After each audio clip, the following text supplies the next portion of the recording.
Hi everyone, welcome back to the channel. My name is Sherwin and today will be part 3 of our 3E guide to property purchase. If you can recall from our first two videos, right, the first E would be entry price and exit strategy.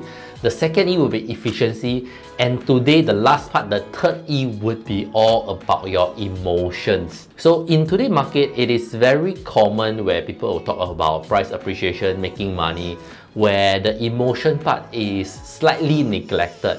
So to me, how I categorize buyers, right, there's actually three categories.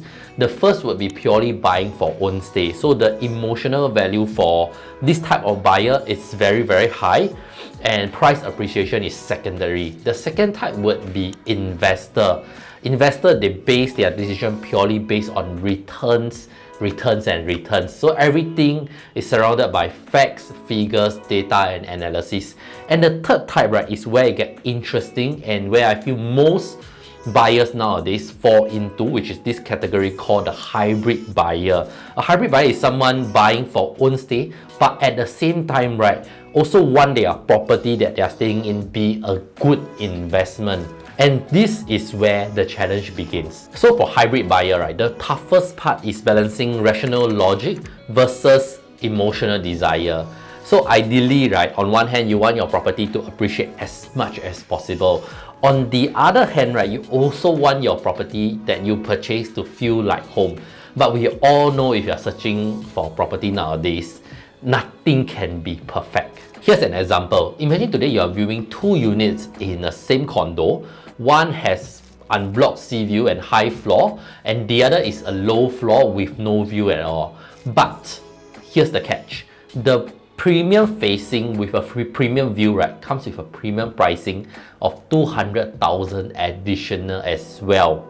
So the big question here is, how do you justify whether this $200,000 is worth paying for? So for hybrid buyers, right, from a rational standpoint, right, it might be very hard to justify this 200,000 because the price gap may not translate to price appreciation in the future.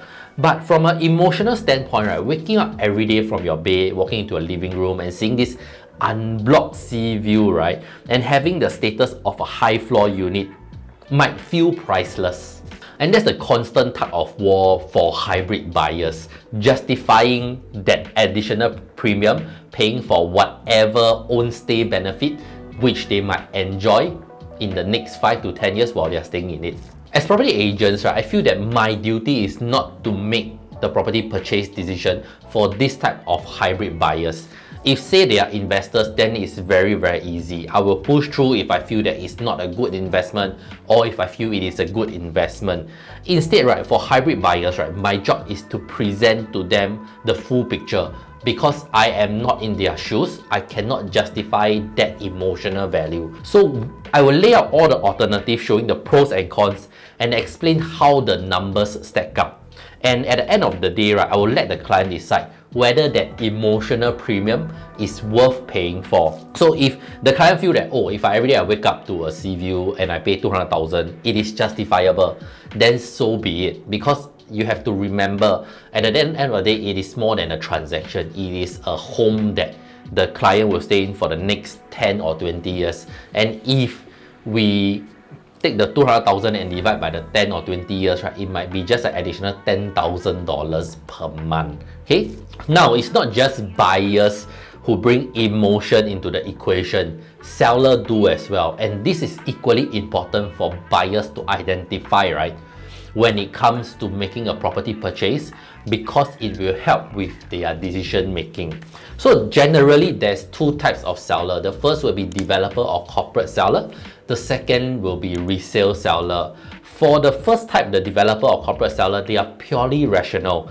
The price is based on fair market value, and any premium they might charge, or usually they will charge, is due to factors like view, layout, or the floor level. Okay, it is very systematic, and it is very easy for a buyer to justify whether the additional 3,000, 4,000, 5,000 increase on per floor level is worth paying for. Whereas when it comes to resale seller, right, this is the tricky part, because this is where emotions come in.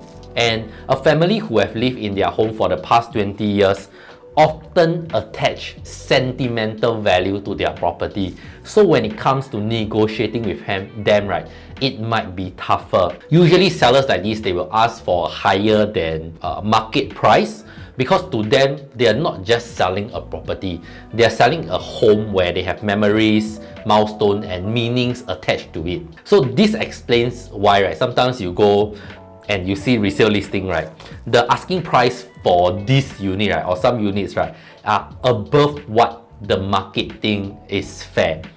And buyers always think, wow, this seller is greedy, this seller is greedy, but actually it is not. It's not about greed, but rather it is more about emotions. Okay, so as buyers, recognizing this emotion in seller, right, will help us negotiate better, especially when it is a resale listing. And of course, as seller, being aware of your own emotions will help you negotiate a deal better. At least you're not very biased towards your own pricing lah. So for the case of buyer or seller, always remember that emotion does play a part in your property decision. So if you are a buyer, right, know where you stand on the spectrum.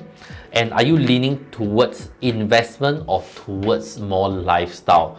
Because even as a hybrid owner, right, knowing your holding period, let's say you're just here for the short run, 5 years or 6 years because of a primary school, maybe do not pay so much attention to the emotional value, but more of the investment value, because it is not your forever home. So, and if you are paying a premium for whatever you are buying, make sure you know what premium you are paying for. Is it for the view? And if you are paying for the view, make sure to study the master plan correctly, because in the next 5 to 10 years, would the view still be there? Because you don't want to be in the case where you pay a 200,000 premium for a sea view unit, but at the end of the day, it is being blocked, which is a very common scenario nowadays. Okay, so that's it for my 3E guide to property purchase.